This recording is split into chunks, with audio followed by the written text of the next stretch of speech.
வருகின்ற நாட்கள் அனைத்தும் முருகப்பெருமானின் அருளால நிச்சயம் நல்ல நாளாக மாறப்போகுதுங்க. இன்னைக்கு இந்த வீடியோ பதிவில் எதை பற்றி பார்க்க போறோம்னா, நம்ம வீட்டில் பார்த்தீங்கன்னா நடக்கக்கூடிய நல்லது கெட்டது இந்த வாயில்லாத ஜீவன்களுக்கு தெரியணும் சொல்லுவாங்க. வீட்டு பூஜை அறையில் இருக்கக்கூடிய பள்ளி நமக்கு எடுத்து கூறக்கூடிய 5 அறிகுறிகள் என்ன?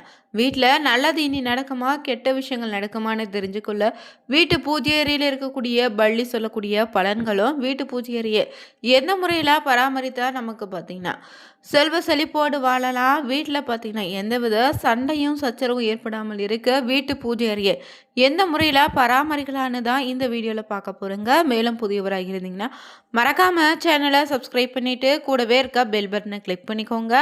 தனிப்பட்ட முறையில் உங்கள் ஜாதக ரீதியாக ஏற்படக்கூடிய பிரச்சனைக்கு சரியான ஒரு பரிகாரத்திற்கும் வீடியோவில் டிஸ்கிரிப்ஷன் கீழே ஜோதிடர் நம்பர் கொடுத்துருக்கோம். அந்த நம்பருக்கு நீங்கள் கால் பண்ணி தெரிஞ்சுக்கலாம். வாங்க வீடியோக்குள்ளே போகலாம். இந்த வாயிலா ஜீவன்களுக்கு எப்போதுமே பார்த்தீங்கன்னா நமக்கு நடக்கக்கூடிய நல்லது கெட்டதை முன்கூட்டியே தெரிந்து கொள்ளக்கூடிய சக்தி இதுக்கு இருக்குதுன்னு சொல்லுவாங்க. மனிதருக்கு கண்ணுக்கு தெரியாத கூட சில விஷயங்கள் கூட இந்த வாயிலா ஜீவன்களுக்கு தெரியும்னு சொல்லுவான். அந்த வகையில் பார்த்திங்கன்னா நாய், பூனை, பசுமாடு, பறவைகள்னே வாயிலா ஜீவன்களை வீட்டில் வளர்க்கக்கூடிய பழக்கமும் நம்மக்கிட்ட இருக்குது. அது மட்டும் இல்லைங்க, காலங்காலமாக நம்ம வீட்டுக்கு வரக்கூடிய கஷ்டத்தையும் பார்த்திங்கன்னா இந்த வாயிலா ஜீவன்கள் தன்னகத்தை ஏற்றுக்கொள்ளுதுங்க. வீட்டுக்கு ஒரு துன்பம் வரக்கூடிய சமயத்தில் பார்த்திங்கன்னா ஏதாவது கஷ்டம் ஏற்படும் போது தான் நம்ம வீட்டில் வளர்க்கக்கூடிய நாயோ, பசுவோ, இல்லை பறவை ஏதாவது ஒரு உயிரினா நாம் வளர்க்கக்கூடிய ஒரு வாயிலா ஜீவன் நமக்காக உயிரை பார்த்திங்கன்னா விடுது. இதே அனுபவத்தில் நம்ம பார்த்துருப்போம். இப்படி வாயிலா ஜீவன்களுக்கும் நமக்கு எப்போது ஒரு வித பந்தம் இருந்துகிட்டே இருக்கு. அதே போல தாங்க இந்த பள்ளியும் நம்முடைய வாழ்க்கையில் நல்லது கெட்டதை சொல்லக்கூடிய சக்தி வாய்ந்த பார்த்திங்கன்னா பள்ளிக்கு ஒரு சக்தி இருக்குதுன்னு சொல்லுவாங்க. நம்ம வீட்டில் இருக்கக்கூடிய பள்ளியை குலதெய்வத்தின் ரூபமாகவும் முன்னோர்களின் ரூபமாகவும் நம்ம பார்த்துட்டு வரோம். பல வீடுகளில் பள்ளியினுடைய நடமாட்டம் இருக்கும், பள்ளி இல்லாத வீடே இல்லைன்னு சொல்லலாம். மேலும் நிச்சயம் ஓரிரு பள்ளியாவது இந்த வீடுகளில் இருக்குங்க. அப்போது தான் அந்த வீட்டில் எந்த பிரச்சனையும் இல்லைன்னு அர்த்தம். அது மட்டும் இல்லை, அமானுஷ்ய சக்திகள் இருக்கக்கூடிய இடத்துல இந்த பள்ளி நடமாட்டம் இருக்காதுன்னு சொல்லுவாங்க. உங்களுடைய வீட்டில் பள்ளி இருக்குதான்னு அதை அப்படியே விட்டுடுங்க. உணவு பொருட்களில் மட்டும் அது விழாமல் நீங்கள் ஜாக்கிரதையாக பார்த்துக்கிட்டாலே போதும். மற்றபடி இருக்கக்கூடிய பள்ளியை அடித்து கொண்டு வெளியில் தூக்கி போடாதுங்க. இது பாவத்தையும் கஷ்டத்தையும் தான் வீட்டில் அதிகளவு சேர்க்கும். சில பேர் பார்த்தீங்கன்னா வீட்டில் பீரோவுக்கு அடியில், பூஜை அறையில், சுவாமி படத்துக்கு பின்னால் பள்ளி இருப்பதை பார்த்துருப்பீங்க. அது ஒரு வித சத்தத்தை எழுப்பும். இப்படி இந்த பள்ளி இருந்து அது சத்தம் எழுப்பவில்லைன்னா ஏதோ ஒரு அபசகுணத்தின் அறிகுறியாக எடுத்துக்கலாம். அதனால் வாரந்தோறும் வரக்கூடிய வெள்ளிக்கிழமையினால் குலதெய்வத்தை நினச்சி வீட்டில் நீங்கள் பால்சாம்பிராணி போட்டு அந்த புகையை வீடு முழுவதும் பார்த்தீங்கன்னா காண்பித்து வந்தா 5 வாரம் தொடர்ந்து வெள்ளிக்கிழமையில் இதே போல் இந்த ஒரு பரிகாரத்தை நீங்கள் தொடர்ந்து செஞ்சு வந்தாலே உங்கள் வீட்டில் இருக்கக்கூடிய இந்த பள்ளி சத்தம் போட தொடங்கிடும். இதனால் வீட்டில் ஒரு பாசிட்டிவ் எனர்ஜி உங்களுக்கு கொடுத்துடுங்க. குலதெய்வத்தினுடைய அருளும் எப்போதோ வீட்டில் நிலைத்திருக்க செய்யும். அதே போல் நீங்கள் சில இல்லைனா கெட்டதை சிந்திக்கக்கூடிய நேரத்தில், சில முடிவுகளை எடுக்க தடுமாறக்கூடிய நேரத்தில் இந்த பள்ளியினுடைய சத்தம் போடும். அப்போது நம்மை அறியாமலே நமக்குள்ள ஒரு பார்த்திங்கன்னா பாசிட்டிவ் எனர்ஜி வரும். இந்த வேலையை செய்தால் சரியாக வரும்னு ஒரு தீர்மானத்தை கூட எடுக்க முடியுங்க. இப்படி இந்த பள்ளியினுடைய சத்தம் நமக்கு நன்மை தான் அளிக்குது. ஒருவேளை உங்கள் வீட்டில் பார்த்தீங்கன்னா இந்த பள்ளியின் சத்தம் போடாமல் இருக்கும் பட்சத்தில் கவலைப்படாதீங்க. இந்த சாம்பிராணி தூபம் போடுங்க, பள்ளியினுடைய சத்தம் போட்டுக்கொண்டே இருக்கும். வீட்டில் இருந்தால் இந்த குலதெய்வத்தின் ஆசீர்வாதமும் முன்னோரின் ஆசீர்வாதமும் எப்போதும் உங்களோட இருக்குங்க. அது மட்டும் இல்லை, வீட்டில் பார்த்தீங்கன்னா பள்ளி சொல்லக்கூடிய திசையை வைத்து அதற்கான பலன்களும் உண்டுங்க. பொதுவாகவே இந்த எதிர்காலத்தில் நடக்கக்கூடிய சில விஷயங்களை முன்கூட்டியே அறிவுறுத்தும் விதமாக பார்த்தீங்கன்னா பறவை, பூச்சி நம்முடைய சாஸ்திரத்தங்களை சொல்லியிருக்காங்க. அந்த வகையில் பார்த்தீங்கன்னா பஞ்சாங்கத்தில் பள்ளிகள் கத்துவது, பள்ளி விழுவதுன்னு வச்சு பலன்கள் கணித்திருக்காங்க. இதற்கு கௌரி சாஸ்திரன்னு சொல்லுவாங்க. அதாவது நவகிரகங்களில் பள்ளி என்பது கேது பகவானை குறிக்குங்க. அது மட்டும் இல்லை, இது வீடுகளில் சாதாரணமாக தெரியும். அவை அனைத்துமே நேரங்களும் சத்தமிடாது. ஏன்னா பள்ளிகள் சத்தமிடும் நேரமும் திசையும் வைத்து அதற்கான பலன்களும் சொல்லக்கூடிய முறை நம்முடைய சாஸ்திரத்தில் இருக்குங்க.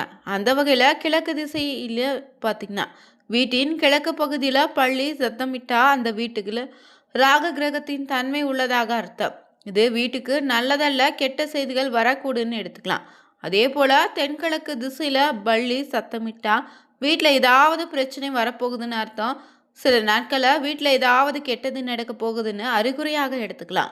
அதே போல் வடக்கு திசையில் பார்த்தீங்கன்னா சத்தம் கேட்டா வீட்டில் சுபகாரியம் நடக்க போகுதுன்னு இல்லை, சுப செய்தி வீடை தேடி வரப்போகுதுன்னு எடுத்துக்கலாம்.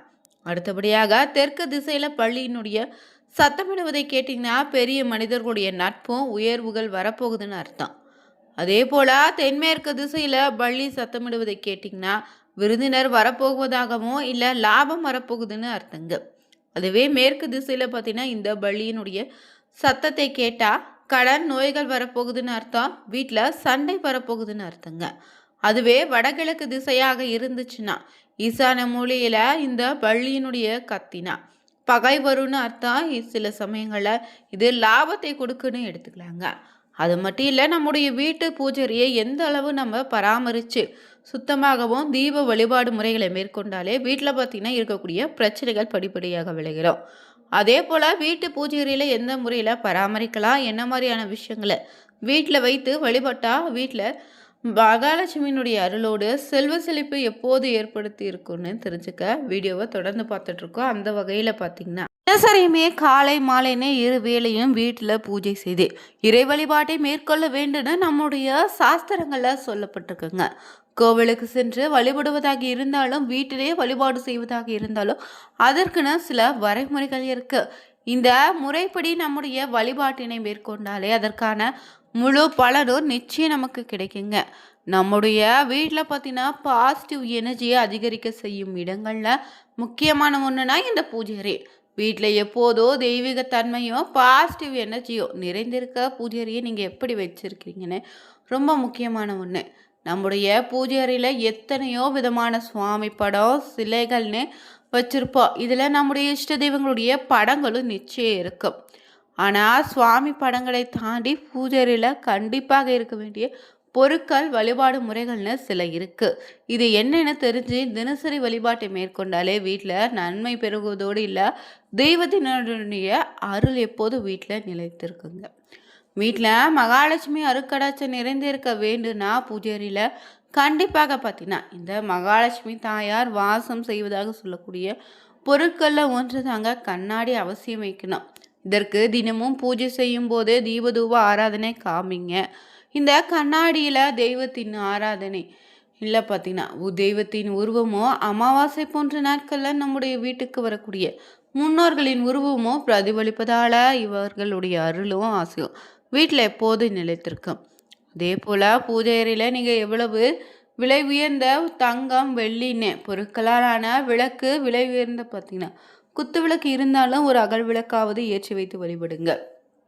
வீட்டில் இருக்கக்கூடிய தெய்வ சிலைகள் படங்களுக்கு பூஜை செய்யும் போது வெறும் விளக்கேற்றி மட்டும் பூஜை செய்யக்கூடாது.